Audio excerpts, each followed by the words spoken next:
believe it or not,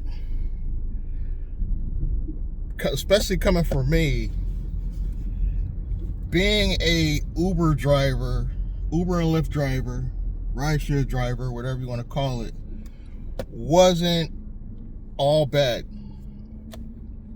It wasn't an all bad experience. I know I do a lot of videos complaining about rideshare in general, about the pay and how bad it is, but honestly, it wasn't always that way.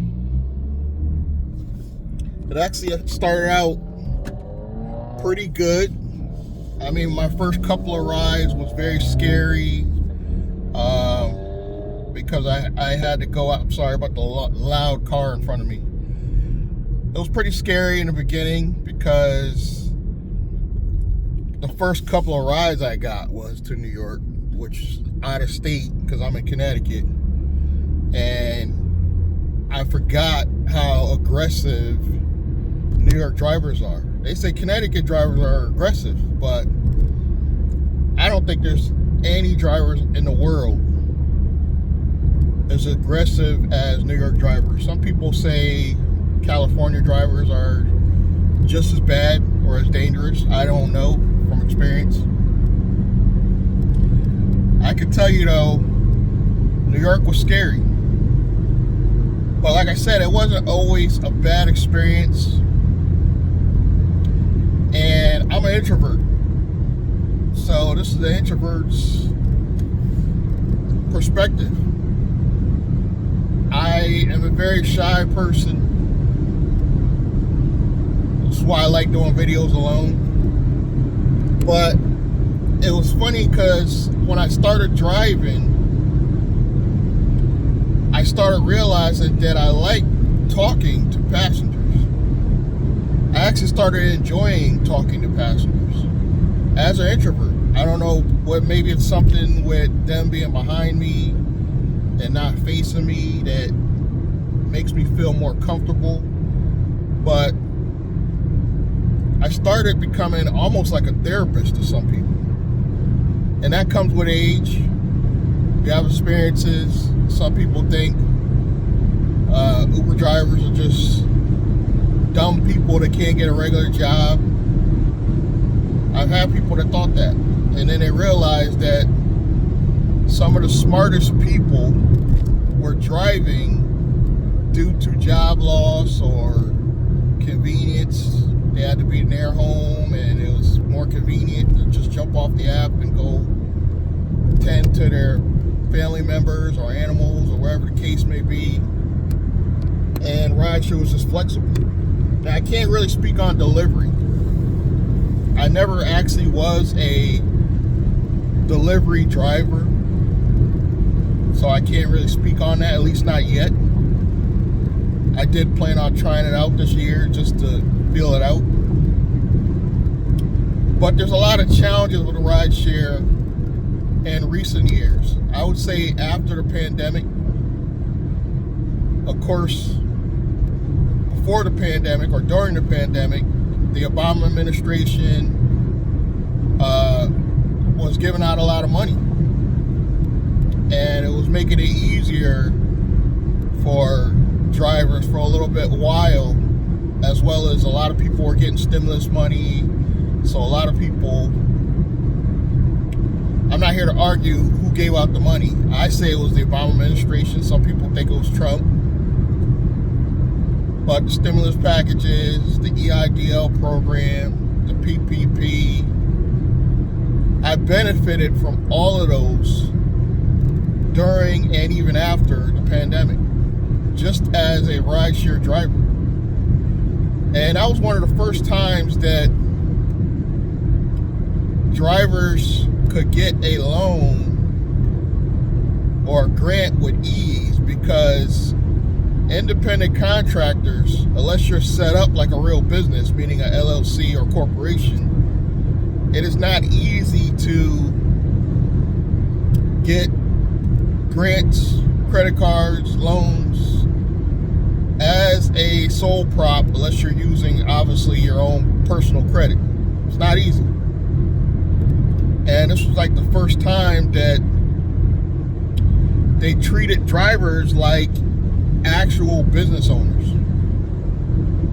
And a lot of people think the obvious, well, they are business owners. They're not technically traditional business owners according to the government unless you have a business entity other than sole prop, meaning a LLC or corporation. So for the first time, they made it easier. And that saved a lot of drivers for a while. That stimulated the economy for a while. But now the money's dried up. There still are grants. I don't want anybody to think there are not any grants available. There's still grants available. They're just more going back to the traditional way of business, meaning you have to set up an LLC or corporation. Some people tell me there's even grants for sole props. It's a little bit harder to find. And it's getting increasingly harder to do gig economy, I think, because of the pay.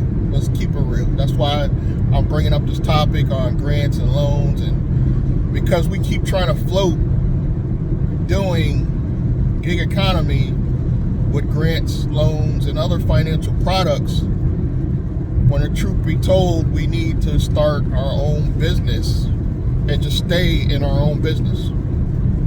I think that's the only answer. The good news is I'm not against personally using gig economy to fund your business, meaning have the gig economy money going in your LLC or corporation. That's actually a smart way of showing that you're earning.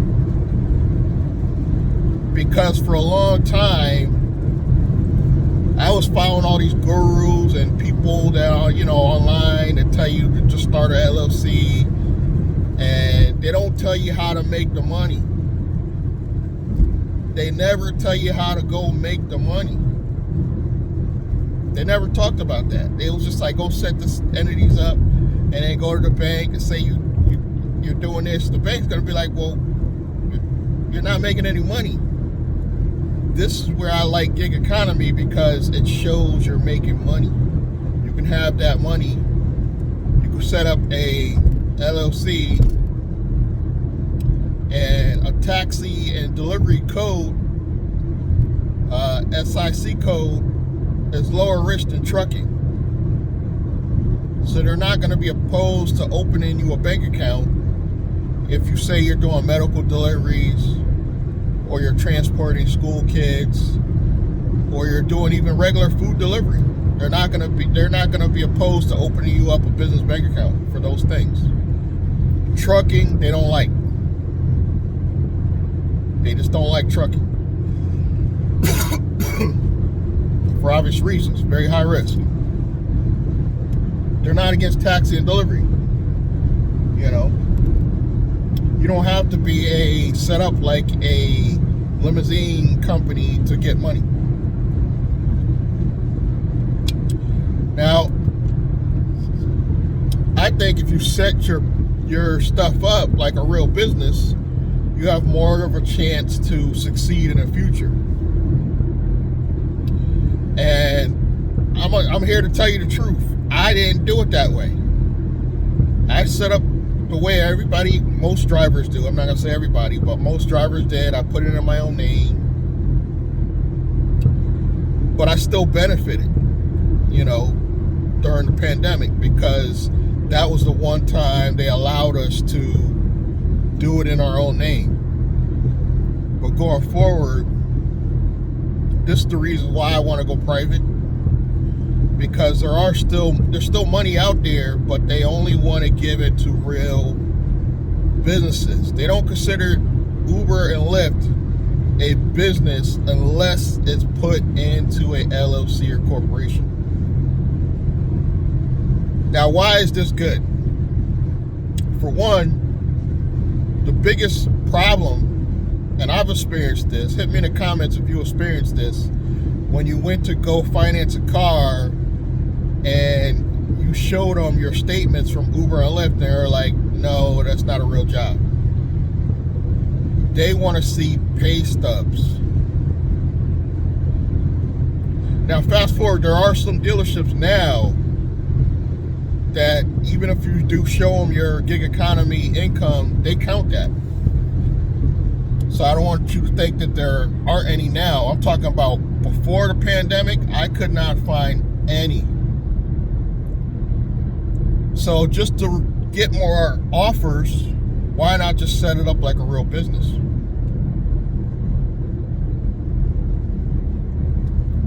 You know, just set it up right. Oh, I just got a text from somebody.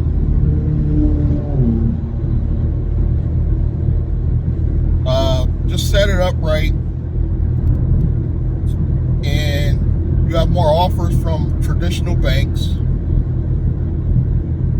You know, because you'll have pay stubs. The fact that you have pay stubs makes the difference.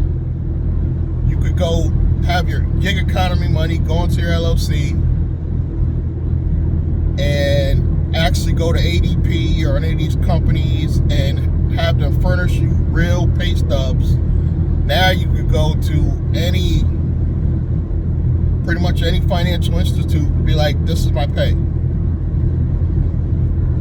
Obviously, you want to put in more than you take home because there's going to be fees. That's probably the negative side. There is going to be fees. Like the state of Connecticut, they want you to deposit, even if you're your own employee, they want you to put away some money to cover you in advance in case you get laid off situation. I forget what you call it. Which is good, I guess. If something happens, you get in an accident, you could claim that money off from your own business. So you have pay put away to cover you. If you look at it like a savings account, it's not a bad idea. Even a better idea is you really put away money, because we know gig economy is limited. It's not going to be here forever. But having your business set up the right way, you could pivot. You could do deliveries. You could start renting cars under that same LLC. You could do a lot of stuff with that LLC that you set up just for your gig economy stuff. I'm going to be doing a series of videos showing you the steps that I'm taking to make this happen, where I try to make it easier for some people to understand, because I know there's a lot of channels that talk about this, but they don't talk about it in layman's terms. I don't want to say ghetto, but they don't break it down in layman's terms where the average person could understand it. You know, and what a lot of them don't talk about is naming the business.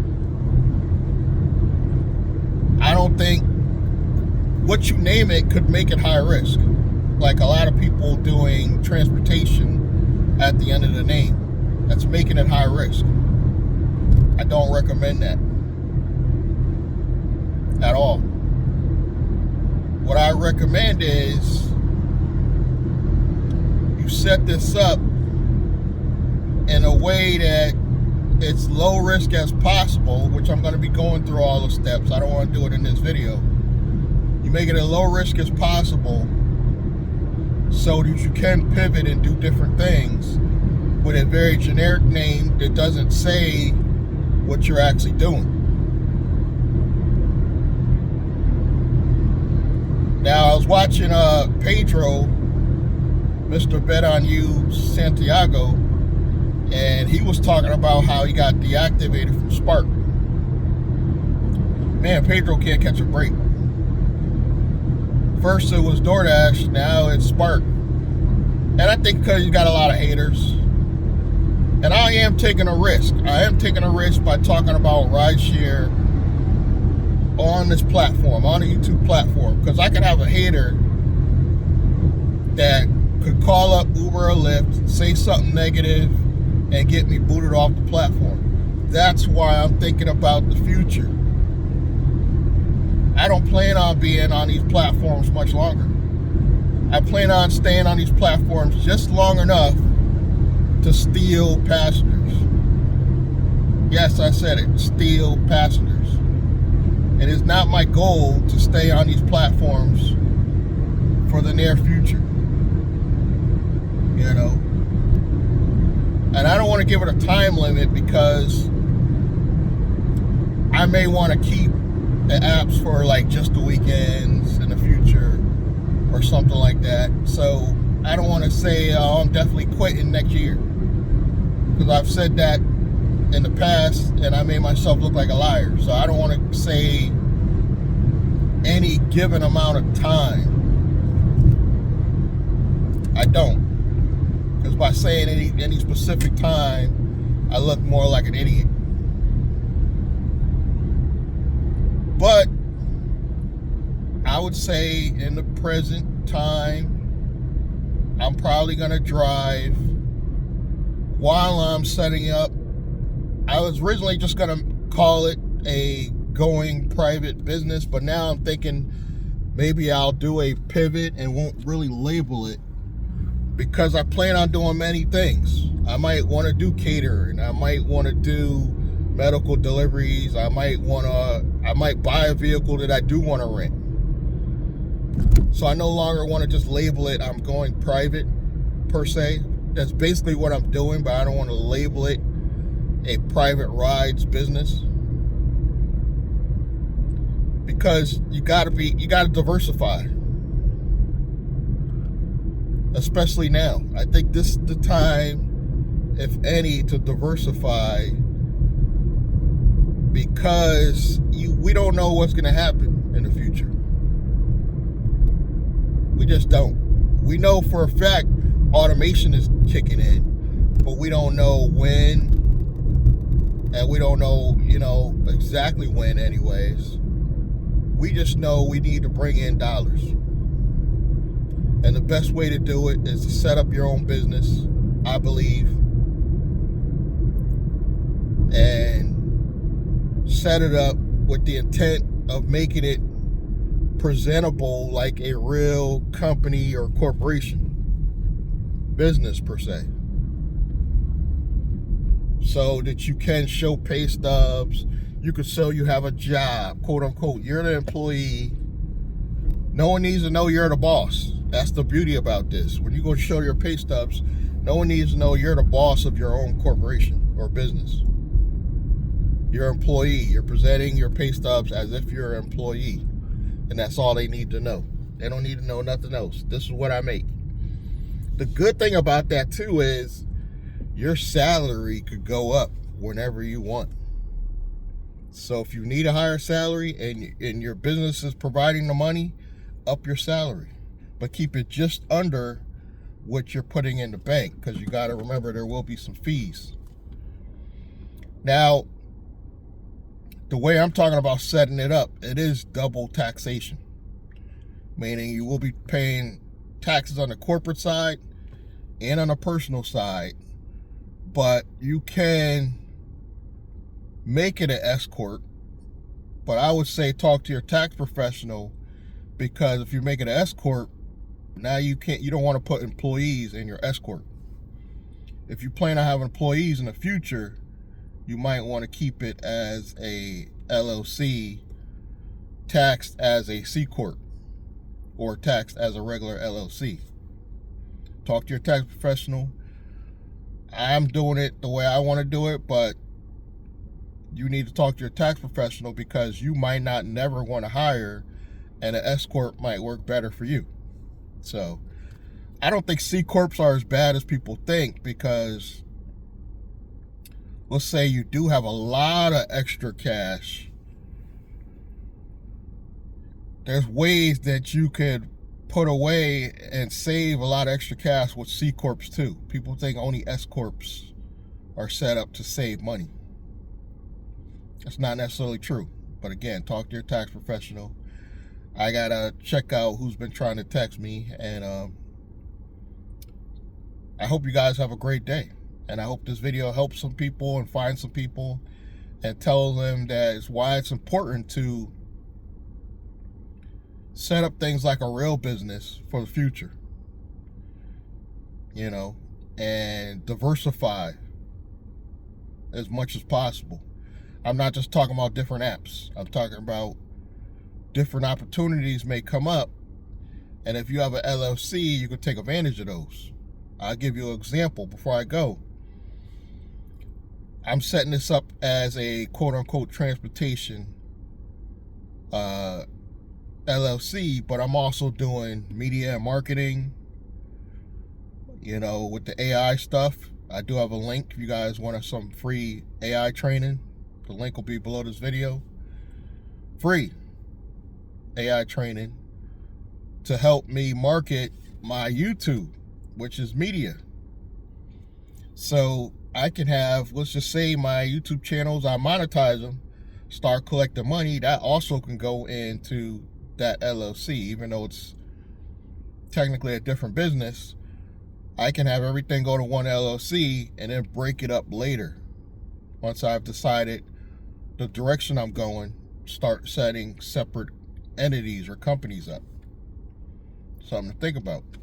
But you have an LLC collecting money in dollars, and you're applying for grants, and then once you get the grant size you want, you can take that grant and set up a separate company. So there's a lot of stuff you could do, but you can't really do it as a sole prop and be protected, in my opinion. So I'm gonna let you guys go. Again, thanks for the support.